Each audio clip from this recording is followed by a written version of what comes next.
ఒకటి ఉంది, కోతుల పంచాయతీ పిల్లి తీర్చిందని. హరీష్ రావు సంగతి మీరు అందరూ ఆలోచన చేయరు. మెదక్లో జగ్గారెడ్డిని ఫస్ట్ బయటికి తోలేండు అడ్డం వస్తాడని, విజయశాంతిని బయటికి తోలేండు, రఘునందన్ రావుని బయటికి తోలేండు. రాష్ట్రంలో దేశని చిన్నమాలయని కావచ్చు, సమరసింహారెడ్డిని కావచ్చు, ఆలే నరేంద్రన్ కావచ్చు, మొన్నటి ఈటెల రాజేందర్ కావచ్చు, ఈ పార్టీని కబలించాలి అనుకుంటే కేసీఆర్ కుటుంబానికి అండగా నిలబడేటోళ్ళందరినీ సాపు పట్టుకుంటూ వచ్చిండు. అజయ్ దేవ్గన్తో సినిమా ఉంటుంది కాలని, కొంతమంది మిత్రులు అడవిలోకి పోయి తిరగడానికి పోయి దారి తప్పుతారు. అడవిలో నాకు అన్ని దారులు తెలుసు మీకు చూపిస్తారా అని ఒక ఆయన వస్తాడు, ఆయనే అజయ్ దేవ్గన్ కాల్ సినిమాలో. వాళ్ళకి దారి చూపించుకుంటే ఒకనొకని మింగేస్తుంటారు. వాళ్ళకి తెలియదు దయ్యం తింటుంది అనుకుంటారు. చివరికి అర్ధరాత్రి పూట బావిలో నీళ్లు తోడడానికి వచ్చినప్పుడు వీడు నేను తోడిస్తే అని వస్తాడు. తోడితే చూస్తే వీడి నీడ కనిపిస్తుంది కానీ వాడి నీడ కనిపిస్తుంది. అప్పుడు గుర్తుపడతాడు, ఓహో దయ్యం ఇది ఉందని. పక్కనే వండుకుంటూ ఒకనొకని మింగుకుంటూ పోతుంటాడు కాల్ సినిమాలో అజయ్ దేవ్గన్. హరీష్ రావు కూడా అదే రకంగా కేసీఆర్ పక్కన చేరి రేపు ఈ పార్టీని కబలించడానికి అడ్డం వచ్చేటోళ్ళను, కేసీఆర్కు అండగా నిలబడేటోళ్ళను ఒకరొకరిని సాఫ్ చేసుకుంటాం. మొత్తం హిస్టరీ చూడండి.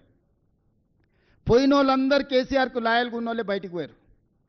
ఆలే నరేంద్ర నుంచి మొదలు పెడితే దేశని చిన్నమలే కావచ్చు, విజయశాంతి గారు కావచ్చు, నిన్నటి మొన్నటి ఈటెల రాజేందర్ కావచ్చు, బయట వాళ్ళని అందరినీ క్లీన్ చేసిండు.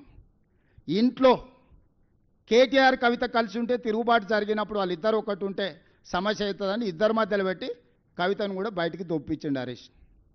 వీడు ఉత్త సోంబేరోడు, మీకు తెలుసు కదా. కేసీఆర్ గారు ఆరోగ్యం బాగాలేదు, వీనికి తలకాయ బాగాలేదు, ఆలోచనలు బాగాలేవు. ఇంకా హరీష్ దేవుంది ఒకటే స్టెప్, ఇంకా ఒక ఫైనల్ ఏమంటారు, ఇంకొక అడుగు ఉంది గంతే.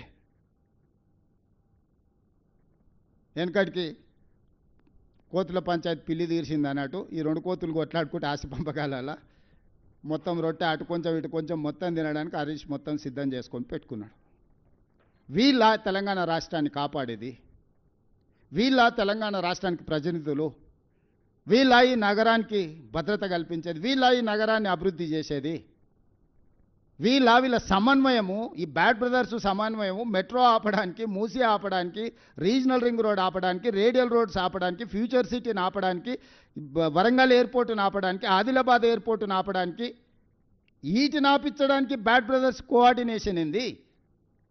అభివృద్ధి చేయడానికి సహకరించండి. ఈరోజు ప్రభుత్వం వచ్చింది, ప్రజలు ఎన్నుకున్న ప్రభుత్వం ఇది. మేమేం మీ ఆస్తి అడగడం లేదు కదా.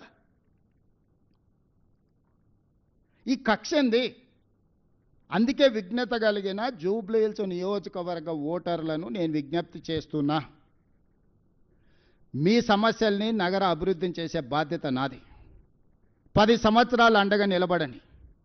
10 సంవత్సరాలు 1994 నుంచి 2004 వరకు చంద్రబాబు నాయుడు గారికి తెలుగుదేశంకి అండగా నిలబడ్డారు. మనం కళ్ళతోనే అభివృద్ధి చూసినాం.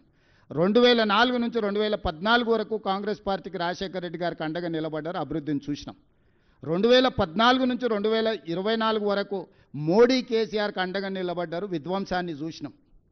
ఈ 2024 నుంచి 2034 వరకు 10 సంవత్సరాలు జంట నగరాల ప్రజలు మాకు అండగా నిలబడండి, అభివృద్ధి చేసి చూపిస్తాము, మెట్రో పూర్తి చేస్తాం, మూసీ నది